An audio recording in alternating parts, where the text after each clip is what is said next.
Hello guys, it's me Anushree. ഇതെൻ്റെ first YouTube video ആണ്. ഞാനിവിടെ കർണാടകയിലാണ് വർക്ക് ചെയ്യുന്നത്. അപ്പോൾ ഇന്നിവിടെ അടുത്ത് ഒരു തിമ്ലാപുര എന്ന് പറഞ്ഞ ക്ഷേത്രമുണ്ട്. ആ ക്ഷേത്രത്തിൻ്റെ ഉത്സവമാണ്. ഉത്സവങ്ങൾക്ക് ഇവിടെ അബ്ബ എന്നാണ് പറയുന്നത്. അപ്പം നമ്മളിന്ന് അങ്ങോട്ടേക്ക് പോകാനുള്ള പരിപാടിയിലാണ്.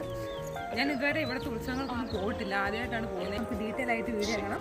അപ്പോൾ ഗൈസ്, നമ്മളൊരു 6:30 ആയപ്പോഴേക്ക് ഇറങ്ങിയിട്ടുണ്ടായിരുന്നു. അപ്പോൾ തന്നെ ഒരുപാട് ആൾക്കാർ വന്നിട്ടുണ്ടായിരുന്നു. നല്ല തിരക്കായിരുന്നു. ഇതാണ് ക്ഷേത്രം വരുന്നത്. ക്ഷേത്രമൊക്കെ നല്ല അലങ്കരിച്ച് നല്ല അടിപൊളിയായിരുന്നു. പിന്നെ ഇവിടുത്തെ ഒരു മെയിനാണ് ഈ തേരെന്ന് പറയുന്നത്. ഈ തേരിന് ഇവിടെ ഒരു ഐതിഹ്യമുണ്ട്. എന്താണെന്ന് വെച്ചിട്ടുണ്ടെങ്കിൽ ഇതിന് 2-3 നിലകളുണ്ട്. ഈ നിലയിൽ ഫസ്റ്റത്തെ നിലയിൽ ഇവർ പഴം വെച്ചിട്ട് എറിയും. ഫസ്റ്റത്തെ നിലയിൽ വീണിട്ടുണ്ടെങ്കിൽ നമ്മൾ എന്താണോ മനസ്സിലാഗ്രഹിക്കുന്നത് ആ ആഗ്രഹം നടക്കുമെന്നാണ് ഇവിടെ പറയുന്നത്. അത് കഴിഞ്ഞ് ഞങ്ങൾ നേരെ അവിടെ കുറച്ച് കടയും കാര്യങ്ങളൊക്കെ ഉണ്ടായിരുന്നു. അങ്ങോട്ടേക്ക് പോയി അവിടെ നിന്ന് വേണ്ടതൊക്കെ സാധനങ്ങളൊക്കെ മേടിച്ച് അതിലേക്കൂടെയൊക്കെ നടന്നു. പിന്നെ ഇവിടുത്തെ മെയിൻ സംഭവങ്ങളാണ് ഈ കുപ്പി വളകൾ. അവിടെ നിന്നും കുറച്ച് വളകൾ മേടിച്ചായിരുന്നു. അത് കഴിഞ്ഞ് ഞങ്ങളൊരു കോണും കഴിച്ച് നേരെ വീട്ടിൽ പോയി. അത്രയും നമുക്ക് വരും.